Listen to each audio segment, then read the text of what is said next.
All right, welcome to your first lesson on Python. So let's talk a little bit about this programming language, Python.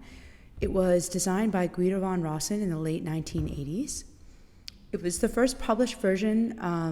The first published version was released in 1991.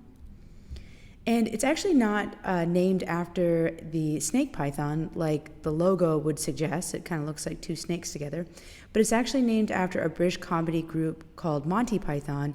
And the story goes that Van Rossum was watching Monty Python as he developed the programming language over a long weekend. And he had some time off from his job, so he developed a programming language that he felt was more intuitive and readable.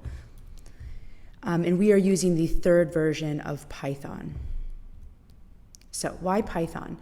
Python is designed to be readable and intuitive. So it's not only is it a high-level language, but it's designed so that people can kind of understand it just by looking at it. They can understand the programs and what is going on with the programs. It's simple, so many people who are not expert programmers use it. So people who are like in other fields can quickly learn how to use it, and you can use it for their own purposes.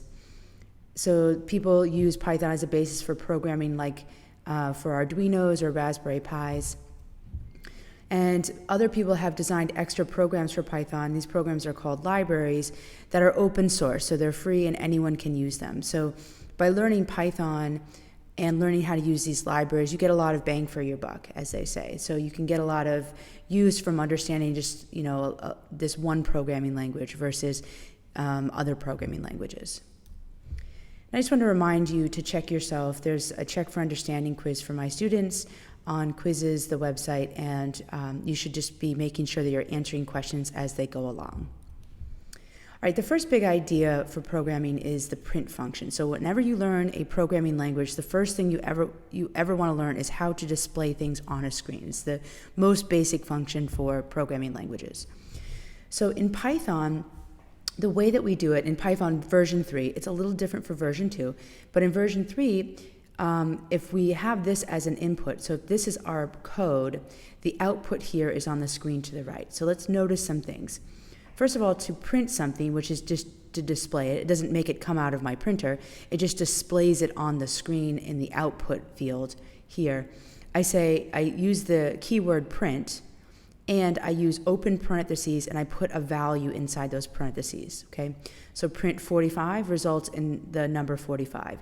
Print hello world results in the phrase hello world without the quotation marks. Print true results in uppercase true being printed here. Now we're going to go over these different types of things that we can put inside the parentheses, or these different inputs, because you can see in the development environment that we use, they all have different colors, and there's a reason for that, and we're going to talk about that a little bit later in this video. Okay. The second big idea is how to create variables. So usually in a programming language, again, you learn print function first, or you learn how to display something, and then you talk about how to create variables. So in Python, there are 3 parts to a variable statement. There's the name of the variable, there's an equality sign, and there's a value here. So unlike some other programming languages, it's really easy in Python to declare a variable. You just name it, you give it an equal sign, and you give it the value that you want it to have. And this value can be a number, it can be a word, and it actually can also be a truth value like true or false.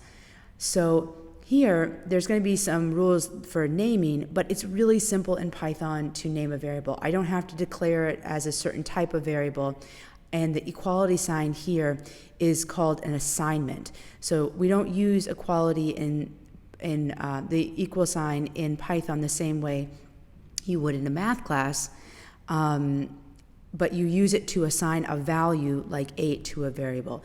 Note that the value has to be on the right side and the name has to be on the left side, and the equal sign, a single equal sign, separates the two. So the rules for naming variables, the variable names can contain letters, numbers, and underscores. Those are the only 3 things it can contain. But it cannot start with a number. It has to start with a letter.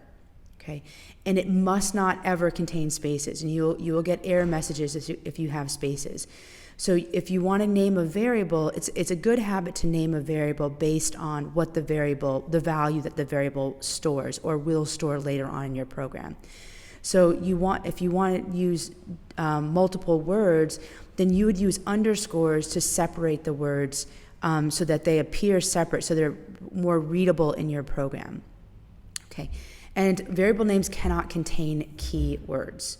Okay, so let's go over what a keyword is. Every programming language has a set of words that are sort of off limits for you to use casually in the program. So for us, for Python, an example of these keywords are print. So print is a command. You can't use it to name a variable. False and true, but note that's only if it's capital F and capital T. Those are values that you can store in a variable. They're truth values that you can store in a variable, but you can't use them as like the name of a variable. Else and global. These are some of the keywords. They are by no means all of the keywords in Python, and you will get an error message in your development environment that will say, okay, you're not allowed to use, these words because they're keywords, or something to that effect when you try to use them. So you can name variables a lot of different things, but you can't use keywords when you name them. Big idea number 3. So there's different things that we can store in the variable. So today is all about, variables and print functions, the two basic things you learn when you learn programming languages. So we're going to talk about the things that you are allowed to store in variables, a different type of data. Okay, and here's a chart. There are 4 different types of data that you can store in Python. The language recognizes 4 different types of data. There's one for text that's called string. And these are text or words. You always have to have quotation marks, and you can have single quote marks or double quote marks, but that indicates a text or a word, something that you want to use in the program as like words or text.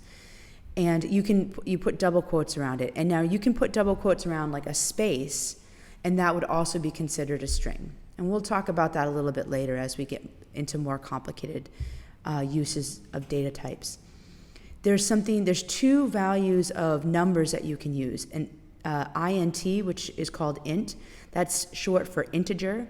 Now, integers are the whole numbers and their opposites. So we're looking at numbers like, 0, 90 and negative 90, negative 8 and 8. So everything that's a whole number that doesn't have a decimal here. There's a name for the numbers with decimals, and that's called float. Now, these are numbers, again, with decimals. So anytime a decimal appears, it is considered a float.